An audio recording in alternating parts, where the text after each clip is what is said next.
بسم اللہ الرحمن الرحیم۔ السلام علیکم ناظرین۔ معزز ناظرین، ماہرین غذائیت کا کہنا ہے کہ کھجور انسانی صحت کے لیے ایک بہترین اور غذائیت سے بھرپور پھل ہے، جس میں قدرتی شکر کے ساتھ ساتھ selenium, potassium, magnesium, iron, phosphorus اور کیلشیم کی کثیر مقدار موجود ہے۔ معزز ناظرین، یہاں یہ سوال پیدا ہوتا ہے کہ شوگر کے مریض کھجور کھا سکتے ہیں یا نہیں، کیونکہ ان کے لیے میٹھا کھانا نقصان دہ سمجھا جاتا ہے۔ ناظرین، ویڈیو میں آگے بڑھنے سے پہلے آپ سب سے گزارش ہے کہ اگر ابھی تک آپ نے ہمارے چینل کو سبسکرائب نہیں کیا تو چینل کو سبسکرائب کر لیں اور ساتھ والے بیل آئیکن کو بھی دبا دیں۔ ناظرین، ماہرین صحت کا اس حوالے سے کہنا ہے کہ اگر شوگر کے مریضوں کو میٹھے کھانے کی طلب ہو تو وہ کھجور کھا سکتے ہیں، کیونکہ یہ ایک ایسا پھل ہے جس میں گلیسیمک انڈیکس کی شرح بہت کم ہوتی ہے۔ مختلف طبی تحقیقی رپورٹ کے مطابق کھجور کھانے سے خون میں شوگر کا لیول نہیں بڑھتا،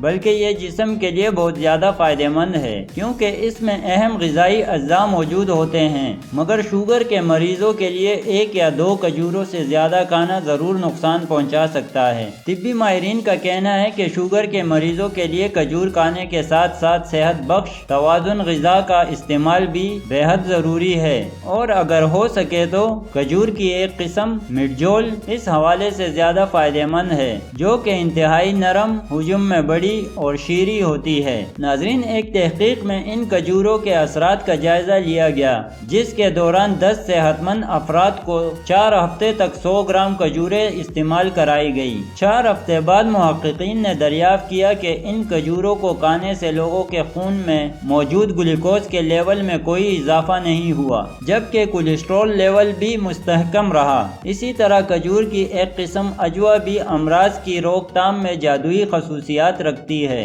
جبکہ ایک تحقیق میں کہا گیا ہے کہ اس کھجور کو کھانا شوگر سے جڑی پیچیدگیوں کی روک تھام میں مددگار ثابت ہو سکتا ہے۔ ناظرین، اس ویڈیو میں اتنا ہی۔ مجھے اگلی ویڈیو تک کے لیے اجازت دیں۔ اپنا بہت سارا خیال رکھیں۔ اللہ حافظ۔